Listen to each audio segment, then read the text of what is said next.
Good morning. Such is the nature of life that all it asks and all it wants is the opportunity to appear. You are that opportunity, and so am I, and so it is. Welcome, everyone, to CSL Midtown, coming to you this morning from Atlanta, Georgia. We are so glad that you have joined us today. We welcome all people, no matter who you are or where you are in your life. We welcome all those who are listening online, either live now or on our recording. Our center reflects the beautiful, diverse tapestry of life that is everywhere present. So we welcome you. Whoever you are and whatever path brought you to be here today, we know that you are an individual expression of the divine life in which we all live. You are welcome to participate here today and to become a part of this community. We hope that those of you who are watching our broadcast on a social media platform, Facebook, YouTube, will like and share this with your friends. Okay, for a better understanding of who we are and what we teach, let's listen now to our Declaration of Principles as written by our founder, Dr. Ernest Holmes.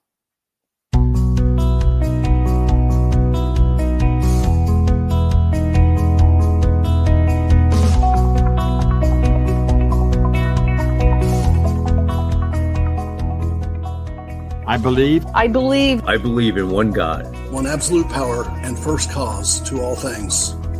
I believe that this power is perfect love and creates out of a desire to express love. I believe all thought is creative, and how I choose to think creates my personal experience. I believe in the unity of all life and the immortality of the individual soul, forever unfolding. I believe in the eternal goodness, the eternal goodness of God, the eternal loving kindness, and the eternal givingness of God to all. And so it is. And so it is. And so it is.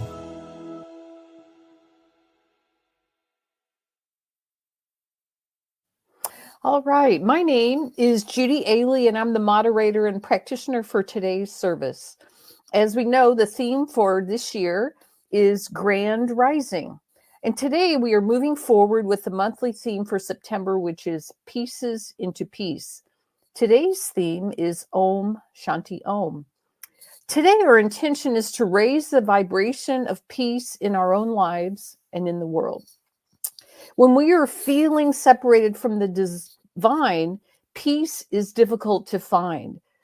Dr. Ernest Holmes, our founder, said, peace is always at the center of our soul. And today's topic is about coming together as a spiritual community to create a place where we can support each other in our spiritual growth and create a culture of peace, love, and belonging. We want to be the peace we long for in the world. I believe that there is a power when we come together to create peace. Can we believe that there can be peace in the world? Can we play a part in this? I used to teach special needs students in a large high school here in the Atlanta area. I used to say each day to myself as I entered the building, I would say this: I bring the presence of peace and love to every situation and to every student that I face today. I am the very presence of peace. This served me well in what looked like to others at times, although not all the time, a confusing and chaotic situation of many possibilities. In my yoga class, at the beginning of each class, we chant 3 Oms together. It's interesting that sometimes the voices in the room blend together, make a beautiful sound, and other times the voices may not blend together so well, but each voice comes together to bring its part to the chant. Many times when we are struggling with something by ourselves, we can feel alone and frustrated. I think we got used to this kind of isolation during the COVID pandemic, and I think we still are experiencing some of that. But when we come together as a community, we can offer hope, energy, encouragement, and the experience of peace. I invite you, if you are feeling that you are alone in your spiritual journey, to get connected somewhere to a spiritual community.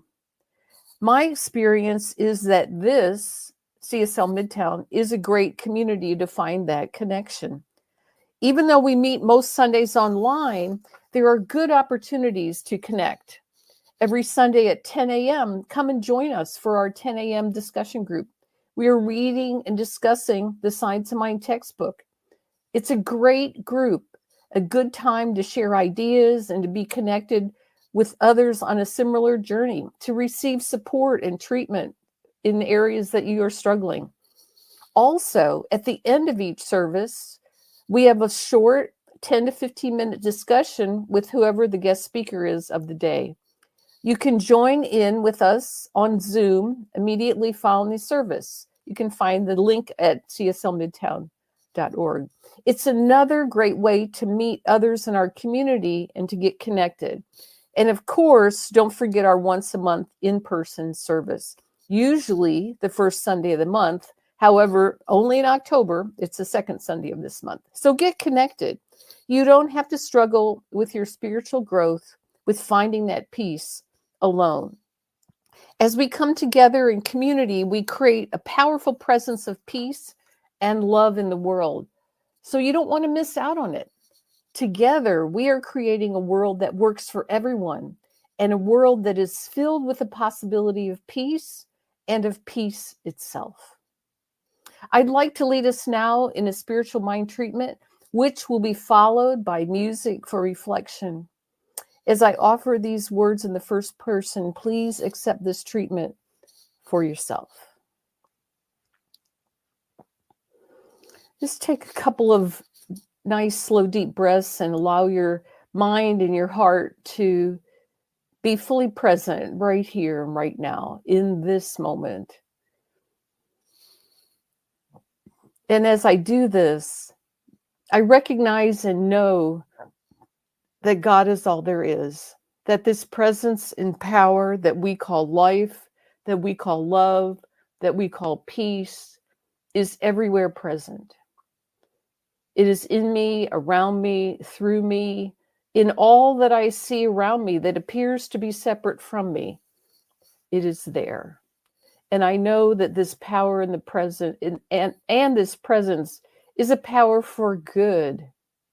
And it only desires to express through me and through each one of us in greater and greater ways, to express through us as love, as peace, as joy, as prosperity, as health, as vibrant living, as goodness of every kind. I know that I am never separated from this presence. This presence fills me with aliveness, that this presence is closer to me than the beat of my heart. It is the very air that I'm breathing. It is the thoughts that enter my mind. It is everywhere present. And I know because of this that I am never separated from it, no matter what the appearance may be. I allow myself to feel the deep peace in my soul, that this presence is that peace in my soul. And I open up to that presence of peace within me now.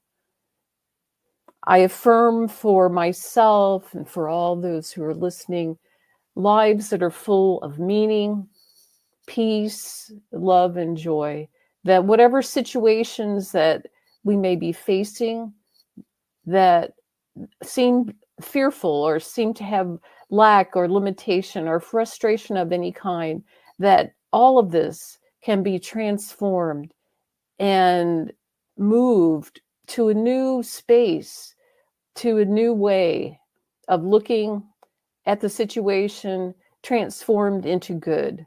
So I'm just grateful for this. I know that today's service is good and that each one of us here is blessed and that we experience a deeper and more profound understanding of truth, of peace, and of love, and how we create that in our lives. This great presence, this power reflects back to us our thoughts, our feelings, our hopes, and our dreams. So I'm just grateful for this. I am grateful to be here. I'm grateful for CSL Midtown, for our speaker today, and for all those who are listening. So I just release this now, knowing that it is all so, and so it is.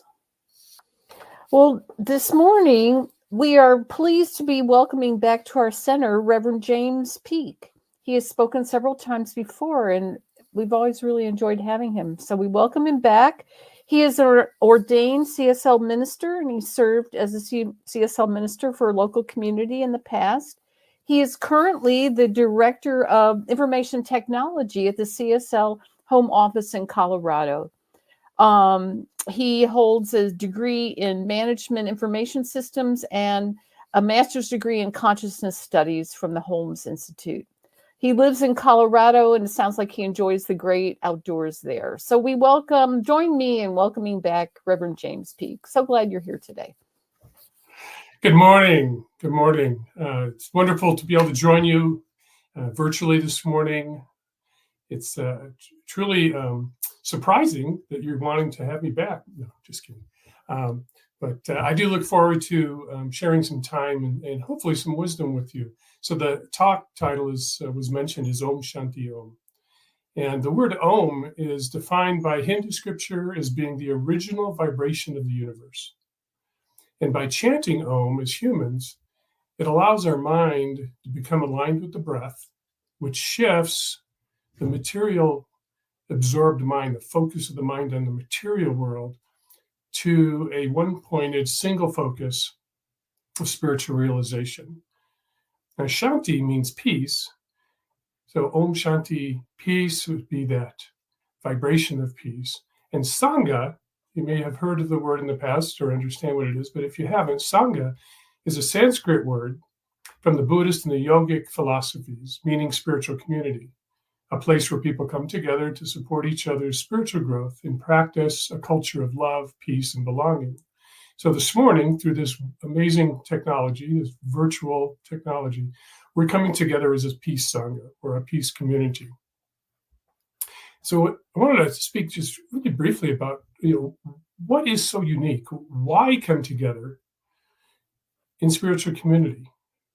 What's in it for us, individually, collectively, and potentially, why is it important for the world at large?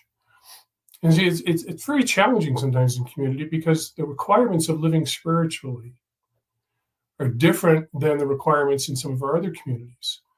For example, the requirements of being in family are different than the requirements of being in a work community or being in some other communities.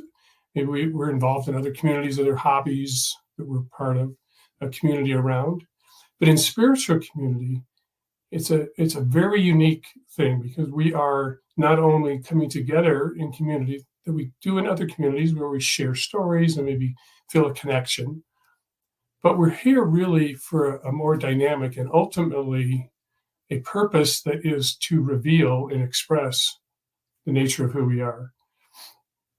And there's three distinct features, if you will, of being in spiritual community. One is that it's a great place to experiment and learn. I like to think of it as the spiritual incubator. And, we come into community and we learn how to ultimately love ourselves. So we may have come in wounded or in pain or maybe a little lost or all the above, feeling maybe like, life is somehow against us. We're feeling victim-y. But we learn over time how to love ourselves, love each other, and not just surface love, not just, oh, how you doing? Oh, I'm great. How are you doing? But to truly love in the moment and allow each and every one to be wherever they're at. We get to explore and actualize our developing self. So there's a true nature to who and what we are, but through our conditioning, through society as a whole, our upbringing, if you will, often that true nature, that true self, if we will, has been clouded or cloaked, doesn't get out to play very often. So we have an opportunity to explore what that is and actualize our developing self. And of course, there's activities and practices. We have sacred services. We can participate in group spiritual practice. The second distinct feature is that it's a place to be inspired and inspire others. Now, ideally, it's not a place of struggle, but because community tends to mirror back to us like the universe does, right? Dr. Holmes talked about the mirroring back to us of what we think it, but community will mirror back to us great opportunities for growth. But ideally, it's not a place of constant struggle, but it's a place to be lifted up. And it also is a place where we can have a movement to a vision. So often a community will have a mission and a vision. And I may have a vision for my own life that aligns to some degree, if not fully, with that community's vision. But it's a vision, it's a movement to something vital, something that goes beyond just something that's, I like this, or it's kind of important, but it's vital. It's almost a call of the soul, this vision that we're moving toward. And doing it in community, doing it in that group environment, where one or more are gathered, there's a synergistic energy that begins to take place. And also part of this inspiration allows us to identify and then bring forward our divine gifts. So a lot of times, again, we're coming into community, a lot of times we're not coming in necessarily awake to fully who I am, and I know how my gifts are, and I know how I can give my gifts to the community and give my gifts to the world. A lot of times that's shrouded in darkness or pain. But over time, we begin to understand what our gifts are, and we can bring those forward. And then the third unique aspect is, which we don't experience this in family necessarily, or work, or some of our other groups, but it's a call to return to wholeness. Spiritual community is the call to wholeness, the call to return to truth, to the peace that we are, the divine love that we are. The analogy I like to use in general, think of it this way, is if our whole life is a big circle, often our spiritual life, if you will, our spiritual awareness is a tiny little dot in that big circle. But over time in community, in spiritual community, we're doing our practices, maybe taking classes, doing some workshops, possibly having some spiritual sessions with a practitioner occasionally. We begin to grow, open up more, and that idea of separation fades. The idea that there's a me here and life is out there begins to fade. I start to have a sense of, even if I can't fully believe it to be true, I can start to even have a sense that I am part of it, that this idea of oneness does apply to me, even though in the past it may not have been the story. And of course, Dr. Holmes reminds us that the past has no power over the present. So principle trumps anything in the past. Principle dwarfs precedent. So whatever occurred in the past has no power over the present. So as we start to grow the spiritual aspect of ourselves, we can get to the point where we won't really anymore have our spiritual life. Like, Sunday's my spiritual day, or Sunday and Wednesday. I do a meditation occasionally. Now I got to go to work. I can't be spiritual there. There's my work life, my spiritual life. But the spiritual life, the spiritual aspect, we start to more fully live as a spiritual being. And that little dot begins to grow and grow to the point where really it is our life. There is no longer this separation between the idea that I'm spiritual here and I'm not spiritual there. But I'm just showing up as a spiritual being because that's truly what I am, and I'm understanding that now. So my life is more integrated. And as I see and feel and return to this wholeness of truth, that there's that place within, there's an aspect of my being that is whole and complete, has never been hurt, can never be touched by anything in the physical realm, any thoughts, that there's an essence there that is whole and complete. As I start to understand, feel that, live as that more and more, I show up more as love and peace in the world. And that is how we begin to shift and help the world reveal. As we're coming as peace, we're showing up as peace, showing up as divine love. But it's an interesting thing about the world. The world reflects as a whole, right? There's the whole group consciousness of all the beings on the planet, all it's ever been, reflects where we're at as a group. And so it's incumbent upon us, if we are looking to reveal, looking to see peace in the world, to help create peace in the world, if you will, that we have peace within. It's really challenging to show up as peace, to model peace, to be that place of quiet listening for someone else, that peaceful blanket, if you will, if I'm not experiencing peace internally. And it's not just peace of mind I'm referring to. I'm talking about peace of our physical body, peace of our emotional body, peace in our heart. So if I'm coming from that wholeness, recognizing that wholeness, having peace throughout my whole system, mind, body, soul, emotions, heart, is much more natural, much easier to be. So what gets in the way of this? Well, the easy answer is life, right? Life's crazy, especially these days, it seems. We've got so many things going on in the world. Just in the US alone, there's all sorts of opportunities to get pulled out of peace. We've got turmoil, we've got situations, whether it's the political situations in our cities, we've got all sorts of challenges that can pull us out of that peace. So there's a lot of things happening in life itself.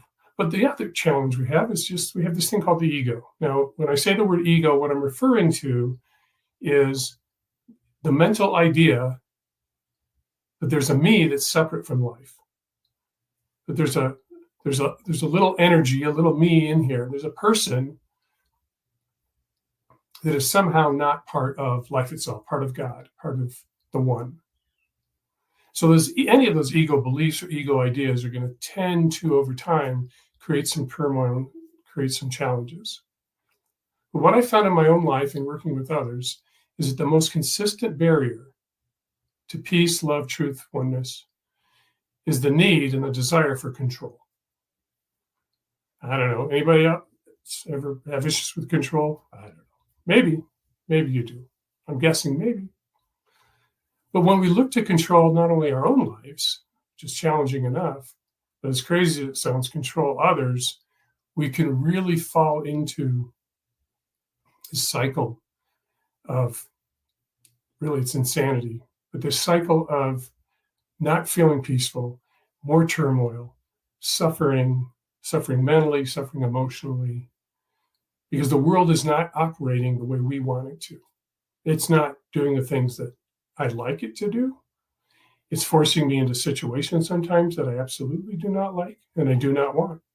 Even if I'm one who has created some of these situations, maybe I have a life that I have taken a step into. I have chosen this, but I'm just not feeling it today. And I just don't want to participate. I just want to take a time out. But sometimes responsibilities calls us to show up. We'd rather control the situation and say, no, not today. Not today. This is actually the case for Pat.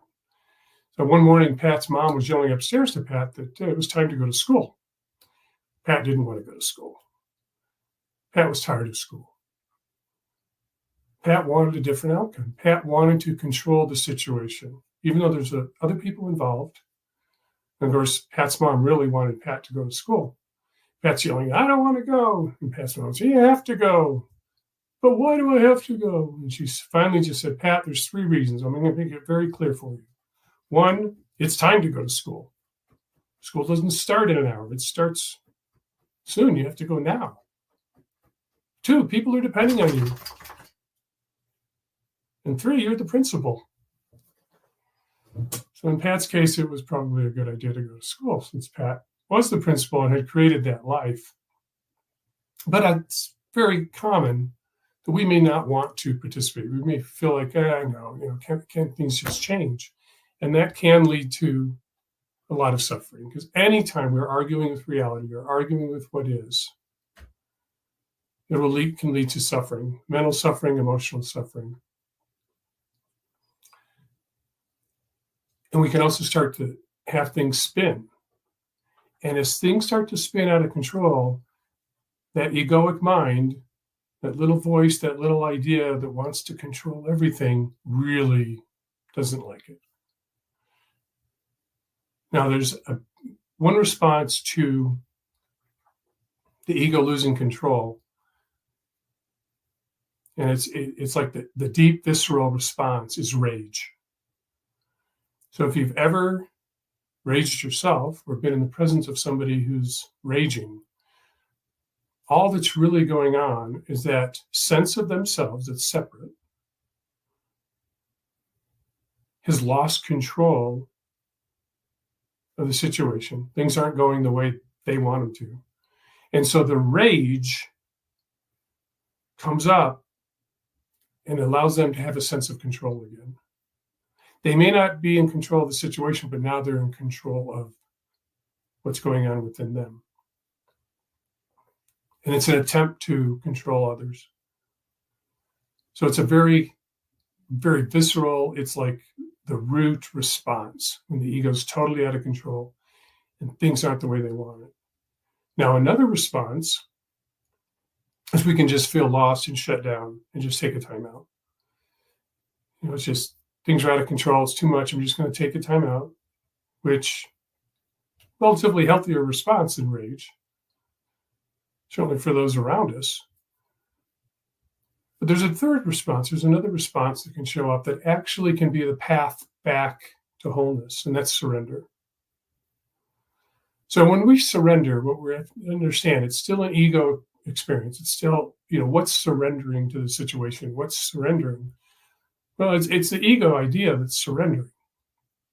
Because our true nature, when we're living as coming from our true nature, there is nothing to surrender because our true nature has the infinite intelligence.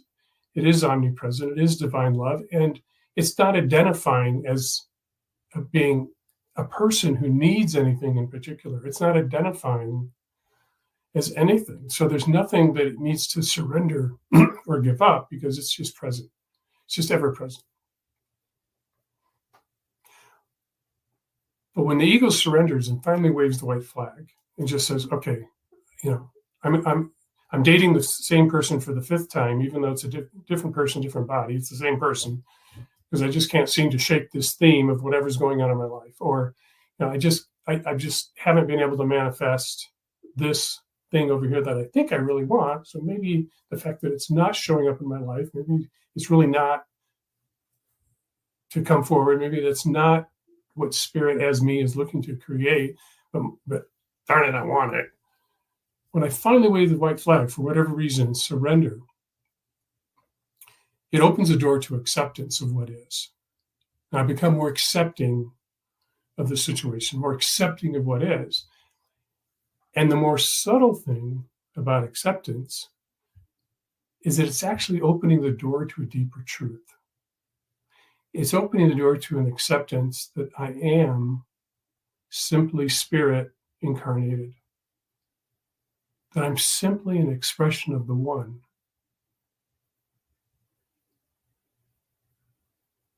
That I don't need to be all these other things that my mind, my separation thoughts think I need to be. That in the simple moment, I'm just that peace. I am that love. I'm an expression of life. That all the words that we use to describe God, to describe spirit, at some level are who and what I am. And then as I allow that to fall away and that trust to come up, I can more easily actually express, reflect my true nature. So there's the book that's been used for decades, actually, in some of our Science of Mind classes by Ram Dass. It's called Journey of Awakening. You may have read it in a class or read it on your own. But in the book, Ram Dass describes what I was just talking about this way. Up to the very end of the climb up the mountain of liberation, the most subtle suffering still remains, for there is still an individual who identifies with his or her own separateness. There is still clinging. There is still a final bond to break. At the moment of scaling the highest peak or walking the narrowest ledge, the climber must let go of everything, even self-consciousness, in order to become the perfect instrument of the climb. And I personally know this as having done a fair amount of hiking in the Grand Canyon. There's places where you literally have a 6-inch, your trail is 6 inches wide, and if you step off the trail, down you go. So Ram Dass continues, in the ultimate moments of the climb, he or she transcends even the identity of climber. So beyond the identity of even being the climber, we have allowed things to fall away. And then he adds, as Christ said, one must truly die to be born again. The absence of identity with personal ego means that the being is free, is pure compassion, pure love, pure awareness. For such a being, everything is in the moment. There is a richness in which past, present, and future all coexist. And I would add that in that present moment, as Ram Dass is describing, is the ultimate peace. We're not worried about the past. We're not projecting what the future must be. Now, this doesn't mean that we don't have schedules, budgets, plans. Sometimes there's some confusion. I was speaking with a minister friend of mine, and I was talking to her a little bit about my talk. I like to run my ideas by people occasionally. And she was saying how that she likes control because she likes to know her schedule and know what's coming up and make plans. And I was sharing my thoughts was that I don't consider that control in this sense, because we're not trying to control an outcome as much as, if we're going to operate as a spiritual being manifested in a human form in this physical realm, and we're going to be in the world but not of it, then a lot of our consciousness, our sense of peace, our lightness, our nothingness, ultimately, it helps to have a little guidance system on the external. And so budgets and schedules and plans and to-dos, intentions, visions. We don't want to get confused. That is not the control that I'm referring to. I'm referring to the control where the little me, the little I says, I don't like this. I want things different. It has to be different. I won't feel safe unless it's different. As that egoic separate me starts to dissolve away, as Ram Dass described, we're in the present moment. And when we're in this present moment, it's more easily to hear that intuitive guidance, the whispers of spirit. So we may have the vision, we may have the goal, we may have the intention, but we don't have to worry about how we're going to attain it or get it. In our spiritual mind treatment, as we go through the steps, we're affirming it is true, even though it may not have appeared yet in the physical realm. We know the truth. We know it's done, in, as we say, in the mind of God, the mind of the One. So I allow the guidance, the next indicated step, to tell me where I'm going, what I'm doing, trusting and knowing. It's even beyond faith. It's just a knowing that everything's going to show up at the perfect time in the perfect way in my life, which is really the life of spirit. Also, in this present place and in community, we can know that spirit has, as each of us has got this. The spirit's got it. And when those thoughts of separation, those thoughts of me, what do I need to do, come in, we can just remember, okay, that's a limited belief system that's popping in. It happens. But I know spirit's got it. Spirit as this manifestation has it, got it, as me. So it allows that peace to return. And we more easily allow life to be what it is. There may be situations that we prefer that we're different. I mean, we look at the state of the world. I mean, just, has the world ever been without war? I mean, it's for hundreds of years, there seems to be a war at least somewhere. Certainly, recognizing our spiritual nature, when we look at war in the world, it's a tragedy. It tugs at our heart, saddens our soul. There may be things that we certainly would prefer to be different in the world.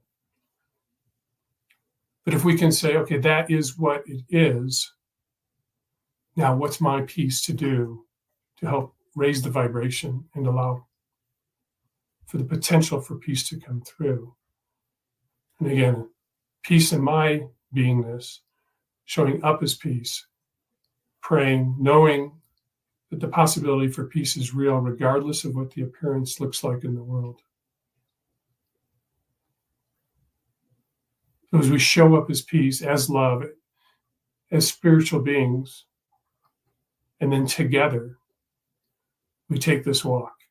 Together as the Sangha, we walk together, we support each other. We celebrate, we love, we have compassion.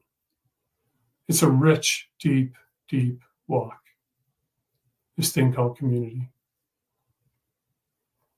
And so the invitation this week, I feel, is to notice where in your own life you tend to want to control outcomes, control your emotion, control your thoughts. And allow that control to begin to dissolve. Understand that it's coming from a limited belief system. Go within, go deeper. Om Shanti Om. So I invite you to, if you're comfortable, close your eyes as we move into prayer. So what I'm present to is the power of the heart, the power of the spiritual heart that encompasses all, that is in and through and as all things, as life itself is. For we know there is one presence, one power, one infinite intelligence, constantly manifesting and creating out of itself, and yet it does not diminish itself. A candle lighting another candle does not diminish the light of the initial candle. The love that flows through and as each of us, as we expand that love and recognize that love throughout the world, does not diminish who and what we are. For we are of this oneness. Each and every thing, the known, the unknown, the seen, and the unseen, is an expression of this one, including each and every one of us that are here, hearing the sound of my voice this morning. And it is through this unity of life, through this oneness, that I speak a truth on behalf of each and every one of us. We are these amazing spiritual beings having this human experience, that all of life, all the power, all the presence, all the intelligence, all the divine love is available to us, through us, and as us. And then I know as we show up as that love, as that divine presence, as that peace, that we do affect a change. It may be an unconscious change for some. They may not be aware of the shift that has occurred within their being.